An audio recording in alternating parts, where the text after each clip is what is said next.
Hi there, my name's Alec. Welcome to my channel.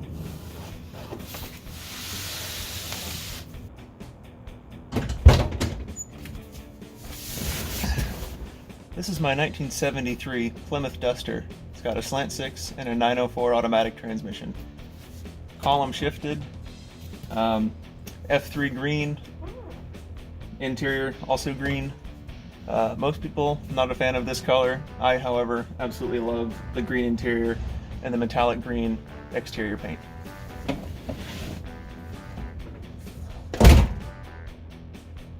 And here's the heart of the car, the 225 Chrysler Slant 6. Now, from the factory in 1973, these things probably made about 95 horsepower. Now, 50 years later, and probably 200 to 300 miles on the odometer, it's hard to say, it doesn't go out that far. This thing probably makes 80 to 85 horsepower on a good day. She's a pretty tired engine. She smokes a little bit, leaks some fluids, but besides those factors, she runs pretty good. Only left me stranded a couple of times, and I just love the way it drives, love the way it sounds, because it can only get better as we work on the car. Now, I've had this car since about early May, and I've been working on it a lot, put a lot of money into it already. My overall plan for the car is, once I have enough money and space, I'm gonna buy myself a 360 Magnum. Now, whether that's a crate engine or one I get from Pick and Pull, I'm not sure yet, but either way, we're gonna get a 360 Magnum, maybe a 727 or a 518 transmission to go behind that. We're gonna swap this Slant 6 and 904 transmission out of here and drop in the 360 and newer transmission. She's got a brand new aftermarket Champion radiator. Looks like a 24-inch radiator. Ordered it from Jegs. The original radiator is over here. Probably not the factory radiator unit, but it came with the car. It's a nice 26-inch unit. Blew a hole in it after I overheated it one too many times, so it's time for a nice new aluminum unit, which keeps this guy running cool at 190 degrees all day long. Now check out this front grille here. This grille is absolutely mint. Not one piece of plastic is missing. It's not really cracking. It is a little bit up here on the supports, but that's normal. I'm gonna fill that in with some JB Weld or something in the future. But yeah, loving this original grille with no broken pieces.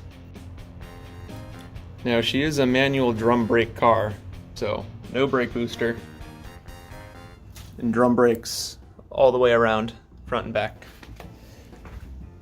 Small bolt pattern, which I don't really see a lot of anywhere, but we're planning on doing a disc brake conversion in the future and a rear end swap. And when we do get that done, we've got a beautiful set of 15 by 10 slot mags for the rear and some, I think, 14 by 7 slots for the front. Now, this is just old rubber. That's going to go away. Currently, she's got some basic Steelies and hubcaps, original Plymouth hubcaps from 1968.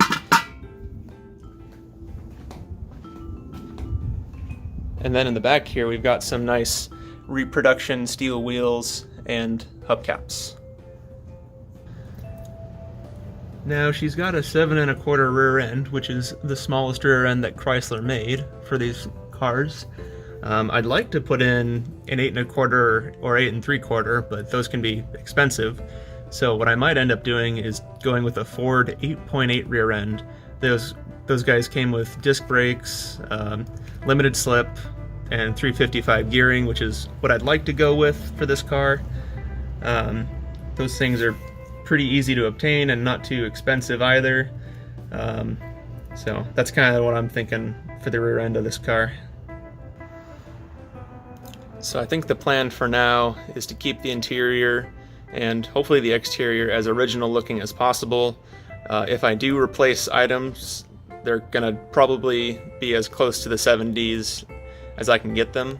So for example, the steering wheel, while it's a nice big steering wheel, it is bent and not quite a full circle, as one of my friends likes to point out constantly.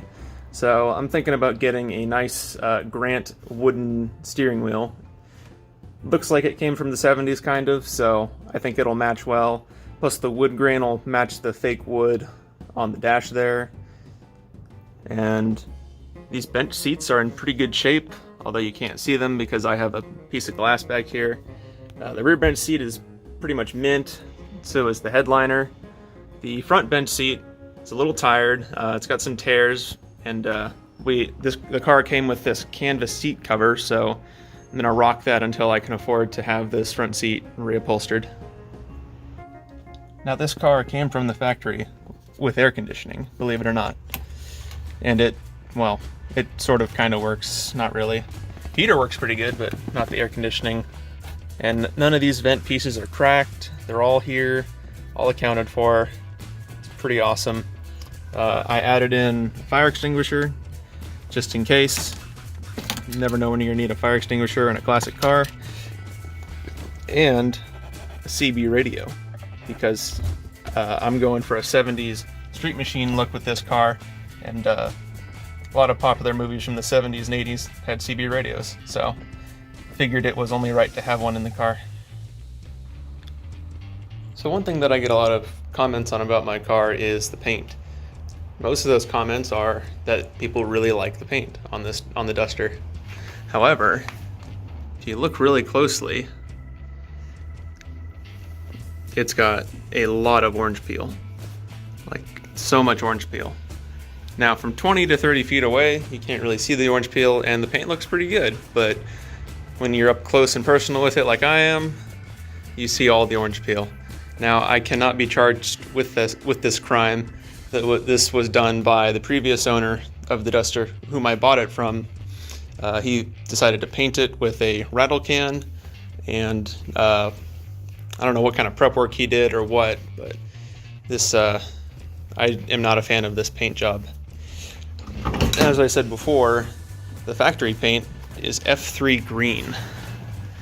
Now initially I was kind of iffy on this paint because it looks like avocado green, but I've come around to liking it a lot. It looks really good, all metallic and cleaned up.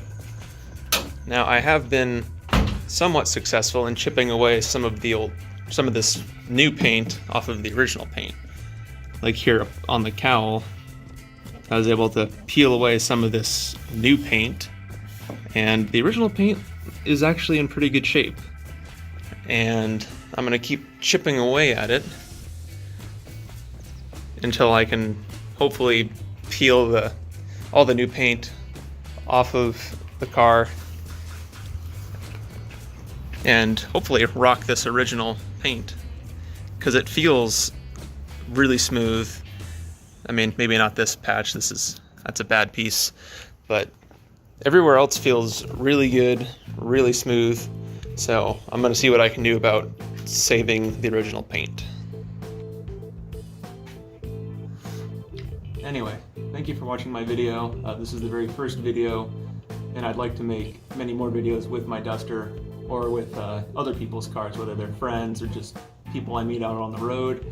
If you liked this video, please drop a like, leave a comment saying what you liked or didn't like, maybe subscribe, and we can see about making more videos.